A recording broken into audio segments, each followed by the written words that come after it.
fans, viewers from Nigeria, the United States, and around the world. Africa, how y'all doing? America, how you all doing? Nigeria. How many times did I call you? Nigeria, the country of my birth. Yes. How you all doing? Yeah, I hear the youths in Nigeria are gearing up for a rage, 10 days rage. How will it go? How are they going to start? What are they going to accomplish? Well, the reason we are doing this today is to congratulate Mr. Joe Biden, the US president, and the people of the United States of America. I thank Joe Biden for especially, choosing this moment to make the historic decision that he made to drop out of the presidential race. We were concerned. I was very concerned because as far as I was concerned until today, there was no choice. There was nobody in the U.S. presidential race. Yes, are we talking about Donald Trump, whose camp is now in disarray with this decision? What a masterstroke of a decision by Joe Biden. Hey, this is good. Now we are going to have a U.S. election. Yes, competitive. People will, be gingered to vote. They know they're going to be, having a choice to make between a young, focused person with a positive attitude, positive criminal history against someone with a terrible criminal history. Yeah, I'm talking about no other person than Donald Trump. The man that called Africa shithole. Even if I'm not angry that he did that, because the way Africa is right now, Africa is a shithole. I called Africa shithole. Even if I'm not angry that he did that, because the way Africa is right now, Africa is a shithole. And that was just elected for Senegal. I hope he does the right thing, but I think he understands what is going on. And he knows what's up about Africa. And the young guy in Mali, yes, Mali is doing good, because, they have seen the reason to come together to build an alliance. Mali, Burkina Faso, and Niger. And the more countries we join to completely destroy the stupid European ECOWAS with the corrupt men as leaders, puppets, led by the criminal from Nigeria. All right, so this is it. Joe Biden, we are so happy with the choice. You love your country, country first, self last. If it was an African, he's going to put himself first before the country. That's what is taking place in Cameroon right now with Paul Biya, a 91-year-old man who has lost his testamentary capacity, still sitting down tight there because that's what France want for Africa. That's what France want for Cameroon, so that they continue to exploit and degrade the country and its people. They set up a war in Cameroon. Brothers are killing themselves there. People in the southern Cameroon, in the Bamenda area, there's a lot of massacre that is going on. The international media, CNN, you don't see all those news in CNN because it doesn't matter. The lives of those people, those Africans, they don't matter to them. So this is why we must reconfigure Africa right now and reposition her for the greatness for which she is endowed. Yes, that's the truth. We must reconfigure Africa for greatness. Africa has over 45% of the Earth's resources. And what does that mean? Africa can stand alone and don't want the help of anybody. But to make that happen, it requires leadership. Yes, it requires leadership. And not just leadership, it requires a conscious people. It requires leadership. Yes, it requires leadership. And not just leadership, it requires a conscious people, conscious followership. Africans are not conscious yet to the point where they are able to hold their leadership accountable. You see, Joe Biden was too old and that he was losing it, and they kept on piling the pressure. Being a good man that he is, he listened to public opinion. African leaders never listen to public opinion. Even if you slap it in their face, they will not listen. That is why that place is so degraded, regardless of all that it has, for everybody to go around everybody, where every African can be a billionaire from the resources in Africa, raw, beautiful things in that continent that criminals come from outside to take and then create wars. Can you imagine a place like Congo? Congo has been in trouble since 1960, since independence. After they killed Patrice Lumumba, took his body to Belgium, destroyed him, put him in concentrated sulfuric acid. Yeah, if you know, those who did chemistry, you know, concentrated sulfuric acid, burnt him down, melted him. The only thing that they could save, they brought back a few years ago, was a set of his teeth.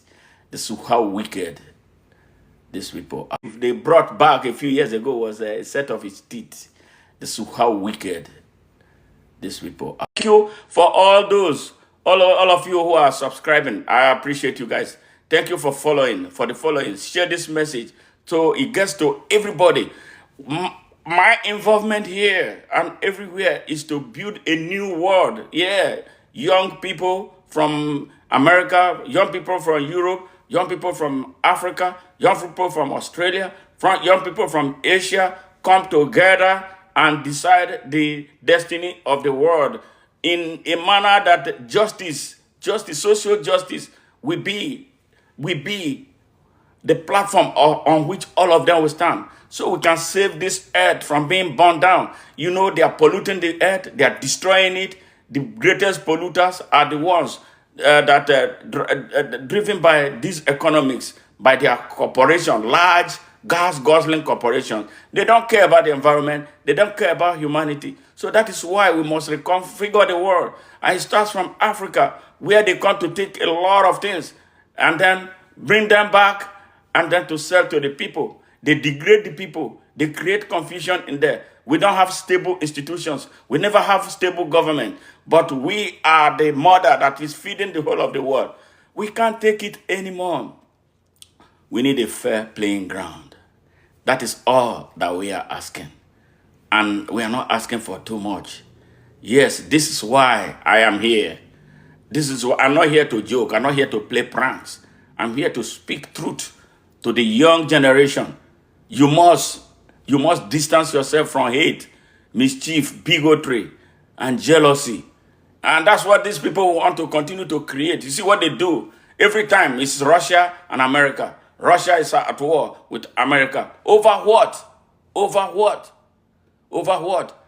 When you are born in these two countries, you go through a system of brainwash. Russia is bad. That's what they teach children here. I'm sure that's the same thing they are teaching children in Russia. America is bad. Everybody is bad. It's economics. They are gambling with the lives of humanity. We cannot and should not allow them. We can build a friendly world. The Almighty God who created this world did not create it to be a hell for us. He said, this is heaven. He said, you must live. You should live in heaven. We don't have to die before we can go to heaven. That concept of dying and going to heaven, I am in disagreement with it. Why can't I live right here, live good here? So if I'm going to heaven, I'll be smiling there. Why do I have to suffer and die before I can go to heaven? It's a question that's right. So those who interpret the Bible, a lot of times, they are not interpreting it right. They interpret it for their own personal benefit, according to the targets and what they want. But we can build a great world. And this is the reason why I am so happy with this choice that Joe Biden made today. And I must give it to him. I do have some disagreements with him. When apartheid was raging in South Africa, he was one young American senator who made a devastating speech that I believe was one of the spanners that destroyed apartheid in South Africa. So history will judge him very fairly for that. And I celebrate him for every other thing he did about, especially in Nigeria last year, supporting the drug dealer there because of America's interest. I have forgiven him, especially now that he's not in the picture to decide to be part of those who will be talking about Nigeria anymore. We hope that the next person who will come, hopefully not Donald Trump, will be more amenable, will be more respectful, to be open to dealing with Africa as a continent populated by people, not anymore a continent populated by former colonies, people who were colonized, enslaved in their country, so in their countries or in their continent. So this is why this moment is so historic. And it sends a very strong message to leaders, especially in Africa, the sit-tight leaders who think that they own their countries, they own Africa, and nobody can move them. Yes, it speaks to them, seriously. If Americans can do this, can speak to their leadership, and they had them to listen to them, there is no reason we cannot speak to anybody anywhere in Africa to have them get away if they are in the way. And this is what we must do. And this is the reason why I am calling on young Nigerians. Since you said that you are going to be having 10 days of rage, I want to understand, what is the meaning of 10 days of rage? What do you intend to accomplish with your 10 days of rage? What are you doing it from your heart, out of patriotism, your love for your country? Or you are doing it because somebody says you should do it? Because I have encountered you, young Nigerians. I love you. I'm one of you and one of your biggest advocates. But there is an attitude that I don't like about you. You young Nigerians, for the most part, are too transactional for liking. You don't understand the meaning of patriotism. That when you are patriotic, you make sacrifices for your country. You don't expect to be paid by anybody. Yes, you don't expect to be paid by anybody when it concerns working for your country. Yes, and that is why America is great. People sacrifice here. When there is an election, they are driven by ideology. They start learning this culture of democratic and Republican ideologies. Even in high school, into the universities, you see that they have young Republican clubs. You have young Democratic clubs. Nobody gives them any money. Nobody tries to tell them anything. It's a culture. It's an ideology. But what do we have? Politics in Africa is not driven by any form of ideology. It's driven by cash. Whoever has the cash and they're from the right tribe, then you get everything. And that is what Nigeria is suffering. That is why Nigeria is on its belly right now. It is time we woke up. This is a message to Africans. This is a message to leaders in Africa that when the time calls for you to call it quits, bow out in honor. Bow out in honor. Yes, that was exactly what Joe Biden did today. So historic, so amazing, so awesome. Now, he did one thing. He brought life back into the competition over who becomes the next president of the United States.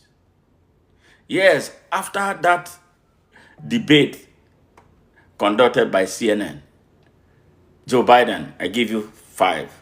I give you 10, in fact. Thank you for saving your country.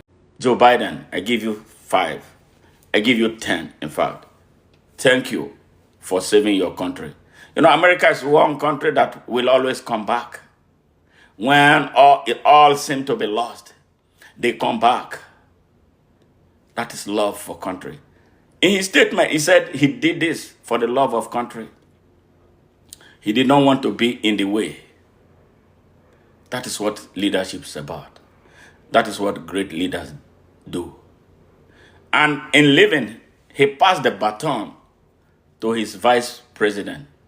What does that tell you? It means that they are both working, they are working right. They have good chemistry. They have very good working relationship. If it was in Nigeria or elsewhere in Africa, they're going to go start shopping for someone else to go and create more confusion in it. Then a fist fight, a violent fight will come out of it. You see, the transition was so seamless. One statement of love. One statement driven by patriotism. Africans, where are you? Yes, I'm happy that there are millions of young Africans on TikTok. That is why I'm not a young person, but I love young people. I have young children who are youths. I want them to learn to have a sense of direction. And that is why I don't do a lot of things that young people do, on TikTok. But this is a message for your generation. I'm not just speaking to Nigerians. I'm not speaking just to Africans. I'm speaking to young people across the world. We can build a peaceful world. We can build a world where all of us will have equal access to opportunity. We can build a world where all of us can extend handshakes, where all of us can sit down to a cup of coffee and be happy. Yes, we can disagree. Yes, but our disagreement must never always lead to violence that will cause human tragedy, that will cause human catastrophe. Yes, like what we have all over Africa. There's no country in Africa that is free of catastrophic challenges created by needless fight for access to opportunity, even when there is more than enough to go around everybody. And there are people who create this confusion. They love it. They arm us because when we purchase arms and ammunition from them, it grows their economy. Our people suffer. We suffer in human losses. We suffer in environmental degradation. We suffer through our economy. And then when they decide that these wars are over, they come, move in, and then tell us, okay, we can reconstruct your country. The companies are not our companies. They bring their companies and we pay with our raw materials. We can't have it. They won't establish companies and industries in Africa that will employ millions of Africans. I am telling you now, the population of Africa is frightening. 1.5 billion people, mostly of youths. 75% of that population is young people. Where are we going to put them? You hear how young Africans are traveling on foot for hundreds of miles across the Sahara deserts to get into raft boats across the wild and dangerous Mediterranean Sea into Europe, Italy, for instance, for most part of it, where they are kept in concentration camps under very inhumane conditions. These are people who come from a continent that has 45% of the Earth's resources. But because of the harsh economic conditions at home, due to tragedy of leadership, yes, by the locals and from outside, people from outside who don't want the good of Africa. They don't want an Africa that will be liberated. They don't want an Africa that will be open. They don't want an Africa that has businesses. Yes, they create that. And then there's this mass migration of Africans who are treated like trash in Europe and elsewhere. They are treated like trash in India. They are treated like trash in Indonesia and Malaysia and everywhere they go to. We got to reverse that trend. We have to do justice. And this is the moment. And this is why what Joe Biden did is germane. It came at the very right time. I don't know which other moment could have been better than this. 6 months to go, he did this. This is great. This is great. And for us Africans, we must take this message to our hearts, to go and influence actions at home. So this is the reason I come back to the young Nigerians again. Now, you did so many things in the past. You have had so many slogans in the past that none of which came to fruition. In 2017, you came when Emmanuel Macron, 35-year-old at the time, was elected president of France. You started a new movement in Nigeria that you call Youth Takeover. The time came for Youth Takeover. We didn't see the Youth Takeover movement died in mid-2018. And then you went and aligned again behind your oppressors, behind your exploiters, behind your abusers, and to put our country where it is. 2020 came, 3 years ahead of the 2023 election. We had answers. The answer started on a note that I was concerned about. because of how it started. But I decided to keep quiet because a lot of Nigerians were shouting, answers, answers. All right, answers came. It crystallized. It first started with some crazy people that were not really straight. But it looks like another group took it over. It became more refined until we got to a point where we're like, okay, yes, we're about to have it. And then we progressed. Then the dastardly shooting in Lagos that shattered it. And then the oppressors opened food stores around the country. Now we lost focus. We started going after the food instead of carrying the revolution to its end. And this whole thing happened at a time the oppressors were fleeing already. Bola Ahmed Tinubu already ran away from France. Buhari was contemplating leaving the country before they deployed the soldiers that killed our people, young people at Lekki. But now, young Nigerians, you see what is happening in Kenya. You saw what happened in Niger. You saw what happened in Burkina Faso. You saw what happened in Senegal. If you are truly serious about raging, you must have those experiences, the benefit of knowing that it is possible that the young people in Senegal, young people in Niger stood up to France. The young people in Senegal stood up to France. The young people in Burkina Faso stood up to France. The young people in Kenya are standing up to Ruto and whatever drives him. They deployed the soldiers. That did not deter them. They killed some people. That did not stop them. The more they shot. You saw them picking up their injured brothers and sisters and taking them to hospitals. That is the spirit. Freedom never comes free. It comes with sacrifices. Me, who is speaking to you, I have been hot. I've been burned. Yeah, because of the stance that I have taken. My home was raised down by fire. My mom was in the house with her brothers and sisters. They were firing shots into our compound until my mom was rescued. She died 4 months later. Did I stop? No, I have not stopped. As we speak, my bank account in Nigeria has been closed, frozen, because they say I am funding young people in Nigeria to create a rebellion in the country. Will that stop me? No, that's not going to stop me. I was born doing what I'm doing, and I'm not people in Nigeria to create a rebellion in the country. Will that stop me? No, that's not going to stop me. I was born doing what I'm doing, and I'm not expecting somebody to pay you. Are you going to stop from expecting that somebody has to buy you a bus, put you in a bus to protest? Do you expect anybody to buy you food? Transactional attitude is not going to take you anywhere.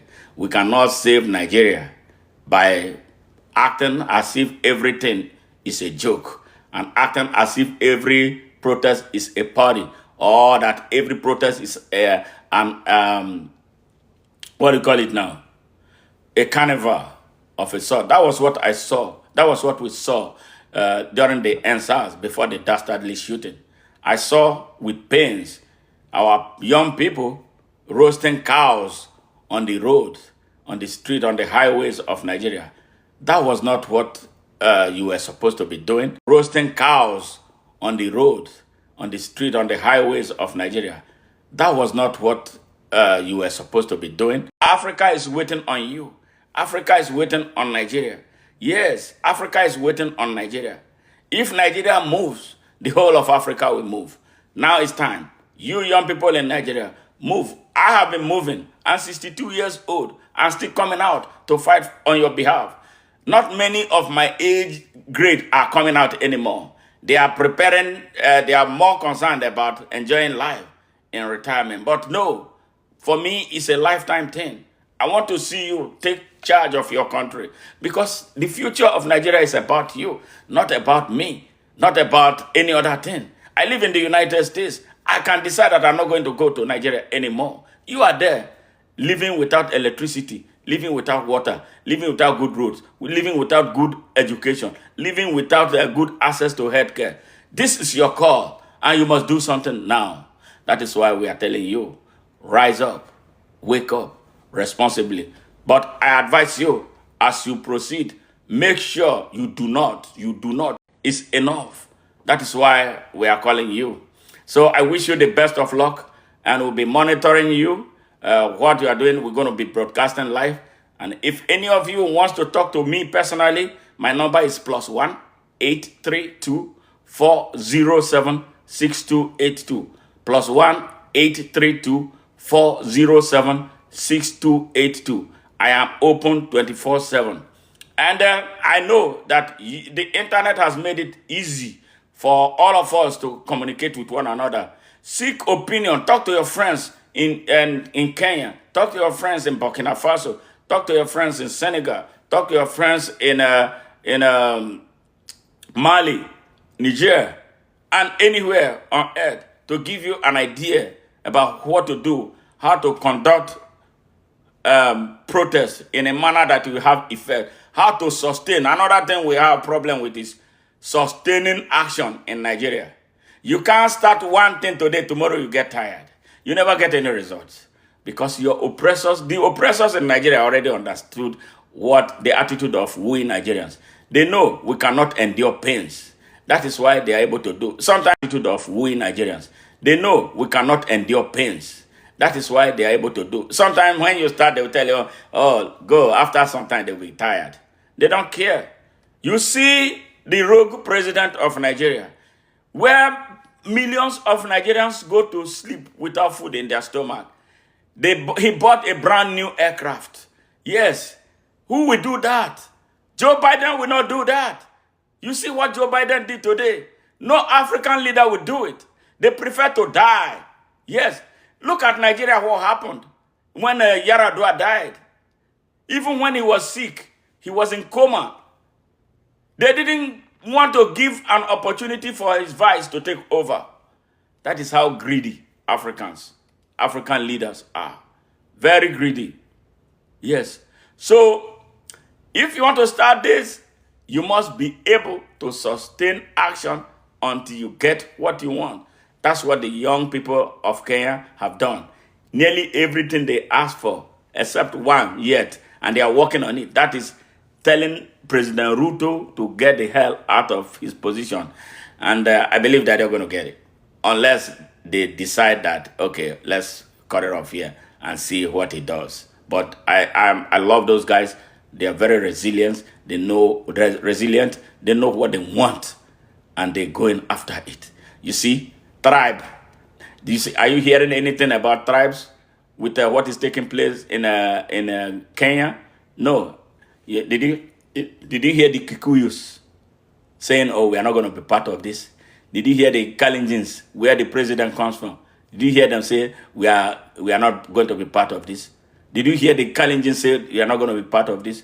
Did you hear the Luos say they are not going to be part of this? Are you seeing any state governor that is not saying that they are not? But what are your governors doing? They are taking turns to say that their state will not, but they only will not be part of the protest that the young people are organizing. The only good thing is that they don't have any control of anything, unless the youths in those states don't want to be youths of Nigeria. Nobody should be listening to these criminals. My generation, some of us, a good number of people in my generation are wicked. They are part of the problems that we have in Nigeria because they are the ones mostly in government, ripping the people off. You see, Dangote is crying now. Dangote all of a sudden has become an activist. I've never seen him talk because his interest has been touched. Yes, his refinery that he built, from what I hear, with Nigeria's money, because he has an insider network. Yeah, they give him undue access to the economy of Nigeria to mismanage. Yes. Now he went to China to build a mobile refinery, brought it back. Right? And the 4 refineries in Nigeria owned by the people of Nigeria now to build a mobile refinery, brought it back. right? And the four refineries in Nigeria owned by the people of Nigeria, none of them is working. So only his own is working. Now, things are not working out the way he expected. He is crying, them is working. So only his own is working. Now, things are not working out the way he expected. He is crying. Now, he said the people are with him. I wonder which people he's talking about that are with him. Dangote single-handedly destroyed the economy of Nigeria. They awarded him the economy of Nigeria. He's intolerant of competition. Yes, he has enjoyed an undue monopoly for over 20-something years in Nigeria. Everything is Dangote in Nigeria. Like we are this banana republic. What kind of a country is that? So Nigeria is hitting him hard. Now he's becoming rebellious. And this is a man who supports every government in power. He will not support what I'm doing, for us to open Nigeria. So everybody will have equal access to opportunity. No. They, in the elitist class, those who want to be the richest men in Africa and the world, they never support the type of thing. They don't support open Nigeria because they know that when they support open Nigeria, their profits will be cut short. The people will benefit against they benefiting while the people are suffering. So he's hungry. And another one in the Senate, Senator Ali Ndume, all of a sudden, who has been supporting this evil in Nigeria, he has become an activist now because things are not going his way anymore. We can't continue Nigeria that way. We need the type of leadership that will take Nigeria out of the woods. Nigeria is dying. Nigeria is bleeding. Nigeria is crying for help. Nigeria is gasping for air. If you are a Nigerian here watching me tonight, if you are a Nigerian anywhere on earth, you must do one thing positively to help the people in Nigeria wake up to get this nonsense out of the way. Bola Ahmed Tinubu has no business being Nigerian and being president of Nigeria. He did not win any election. Nobody elected him. He elected himself. He violated the constitution of Nigeria. The army was involved. The justice system was involved. The corrupt elites in Nigeria, in the traditional institution, were involved and all that. So now it's blowing up in their faces. They are scared. Let me tell you, young people of Nigeria, they are so scared of the moves that we are making. I'm telling you, they are scared silly. So if you can do scared of the moves that we are making, I'm telling you, they are scared silly. So if you can do what you say you are going to do, if you can come out in your numbers, you can do what you say you are going to do. America became a superpower. Britain takes instruction now from America. America became a superpower. Britain takes instruction now from America, its former colony. What business does any African country have with being a member of a British Commonwealth, where they can never be the head? All right, it's always the Queen or the King of England, the head of the Commonwealth. Commonwealth of what? Are you a European? African Union is not working. ECOWAS is not working. You are proud to be a member of a British Commonwealth. When you go to Britain as head of state, what do? They put them in school buses and they are crying like clowns. The same people who pocket budgets of their countries and live in criminal opulence. Yes. The same people who pocket budgets of their countries and live in criminal opulence. Yes. When that little boy they call Macron calls them, they'll be falling over each other to rush to Paris. It's only Africans that will be attending conferences on Africa outside the continent of Africa. Is that not shameful? That's not leadership. The Japanese president will not organize a Japanese conference outside the Japanese territory. It's only Africans that do that. But now is the time. Young people in Africa, it is your call. Wake up, get up, stand up for your rights. Yes, remember, before I go, I'm going to tell you what your rights are that you do not know as Africans. I don't know elsewhere on earth But if it is something that's applicable to you, listen to me, because the message is universal. You have a right to your life. You have a right to choice. You have a right to freedom of expression. You have a right to freedom of association. You have a right to worship anything you choose is your God. You have a right to serve determination. And all these rights are sacrosanct. When you have one, you have all. And if you lose one, you lose all. And these rights are supposed to navigate you through your lifetime. And this right is withdrawn by the Almighty when you take your last breath. And this is what we don't enjoy for the most part in Africa. Though people are living, they are dead because they are without their rights. It's time Africans wake up. The rest of the world where these rights are being violated, wake up and do the right thing and save your countries and be free to live on that, in that heaven on earth. That's what the Bible says. For those who say they are Christians, you have to live in heaven. You don't have to go to heaven. Live in heaven. Yes, earth is so beautiful. We can build the heaven. Everything that we need in it is here with us. It's just men, a few men come, men driven by the quest for control for power, control of economics, control for finance. That's why, for what? Personal and corporate gains. Yes, the corporations on earth are mostly evil, destructive. They don't give back. They don't give back to the earth what they are taking. That is why the poles are melting. That is why we are having so much floods. And they don't want to fix this problem. They know. Some of them don't believe in science, but science is slapping them every day in their face. We have to take an action, a global action. Maybe this could be it, from where it will all start. Young people who love the earth, who love the beauty of the earth, you can come together. I see presidents, I see prime ministers, I see ministers, I see heads of different organizations talking to me, global, Yes, we can create this impact, this movement that can impact the world through our various countries and through our prospective positions. It is possible.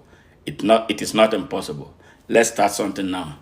So once again, as I conclude, I want to use this opportunity to thank Mr. Joe Biden. You made history, huge, huge history. You made history not just for America, you made history for the world.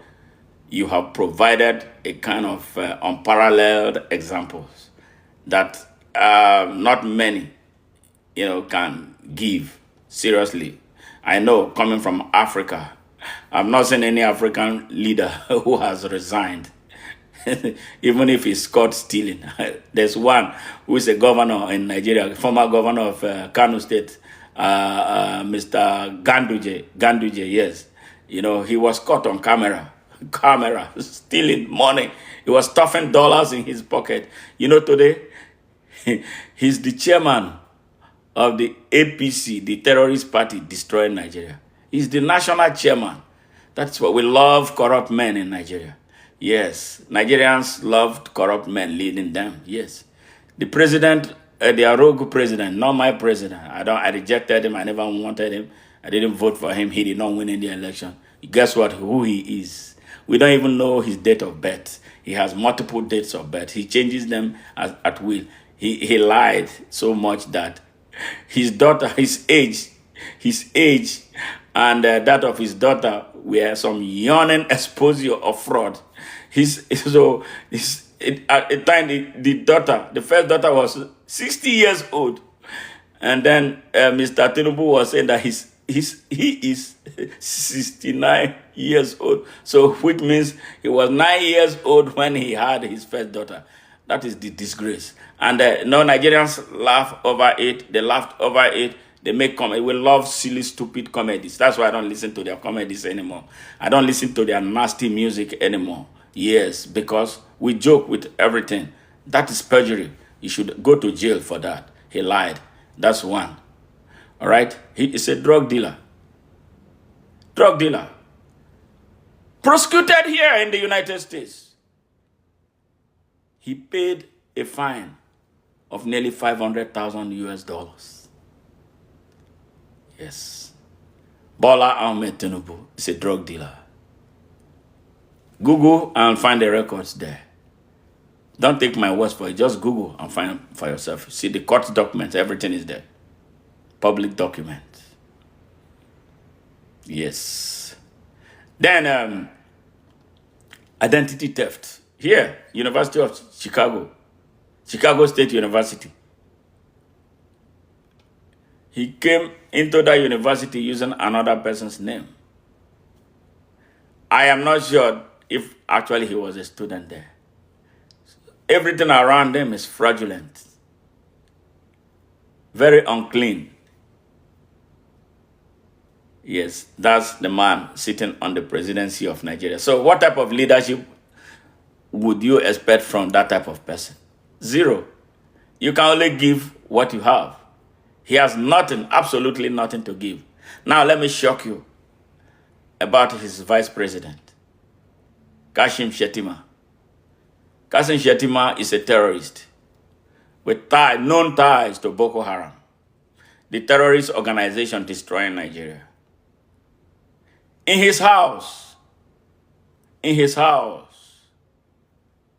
young man called Aminu Sokoto, who bombed the United Nations building in 2011 that killed 26 UN workers, including some foreigners who were working at the United Nations in Nigeria. That young man was arrested in Kashim Shettima's house. Is that not enough to wake the people of Nigeria up? But no, it wasn't.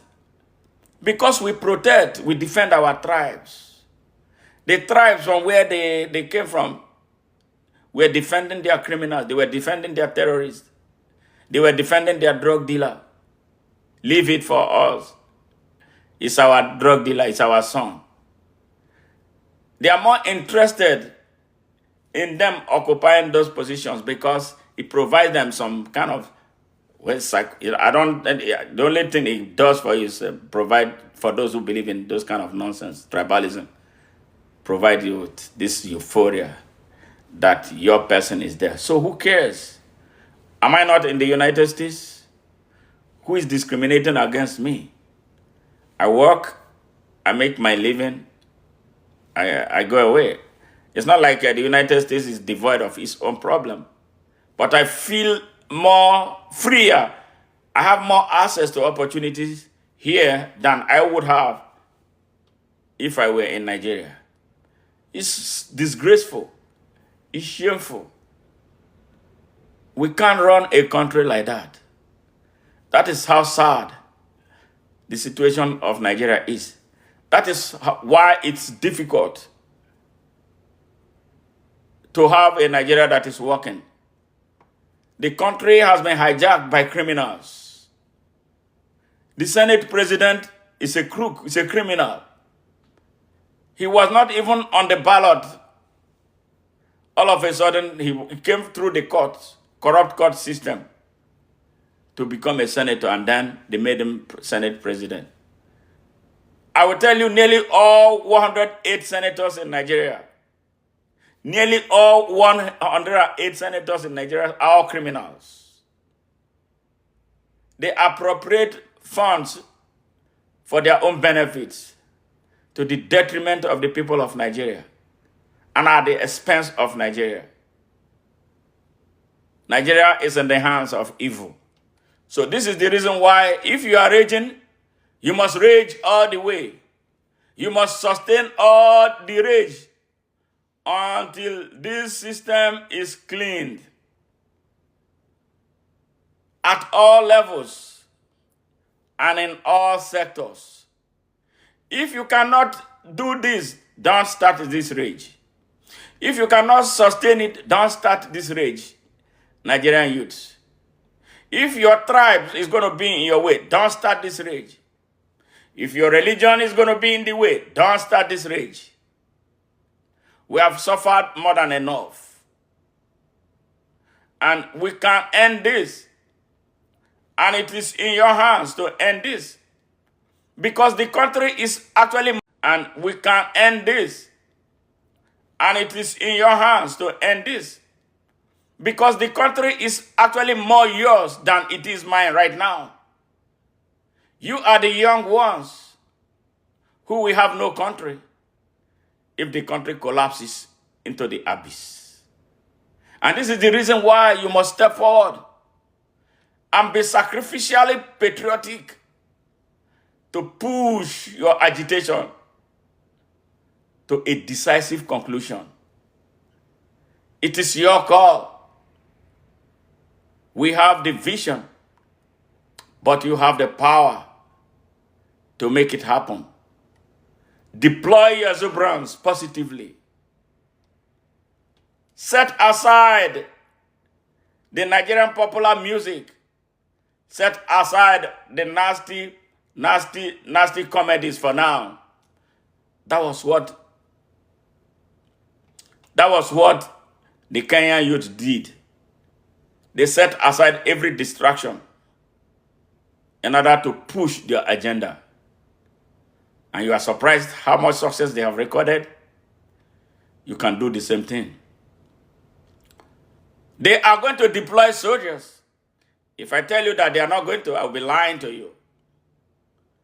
They are going to bring all forms of instruments of violence. But you must not be deterred by that. Now, quickly, I speak to the Nigerian armed forces, especially its men. You know your living conditions are not the best. You know your children do not go to the best schools. You know you do not have access to the best healthcare. You know that you do not drive on the best roads. They are fighting for you. They are fighting for you. And not just for themselves. They are going to be fighting for all of us. And not just for themselves. So the worst thing you can do is to start shooting them like you did in October of 20. So the worst thing you can do is to start shooting them like you did in October of 20. It's about protecting themselves. Protecting their ambitions. Protecting themselves, protecting their political future, using you as stooges. Now you can tell them, no, we are not going to do it. We will let the people of Nigeria speak and let them have their way. That is what this moment calls for. We must take that country back, or we will regret our silence, our prolonged silence. Our country is so degraded on all fronts. We cannot afford that type of country anymore. Mercenaries are all over our countries, roaming wild with nobody challenging them. They are kidnapping, raping, and killing our people, and even selling their body parts unchallenged. Our country is like Somalia. I don't know what the state of Somalia is, and I hope it has gotten better. There was a time Somalia was so bad. We cannot have a sprawling another Somalia in Africa, especially of Nigeria's size. That would be a disaster. We can avoid it now. And you oppressors in Nigeria, at all levels and in all sectors, I speak to you that you need to advise yourselves. You have held our country hostage for far too long. You need to advise yourselves. You have held our country hostage for far too long. We have been treading on your wine press for far too long. We are telling you now that we are tired. We are serving you a notice. Let our people go, pharaohs. Let the people of Nigeria go. It is time. The whole of the world is moving forward. Nigeria is stuck on one spot. Nigeria has been stuck for 64 years, going to 65 years since independence. There has to be an end to this lockdown. And I believe now it is. Thank you for listening. I appreciate all of you who shared my message and all those who subscribed and are now following me. Thank you. Until I see you next time. Bye for now.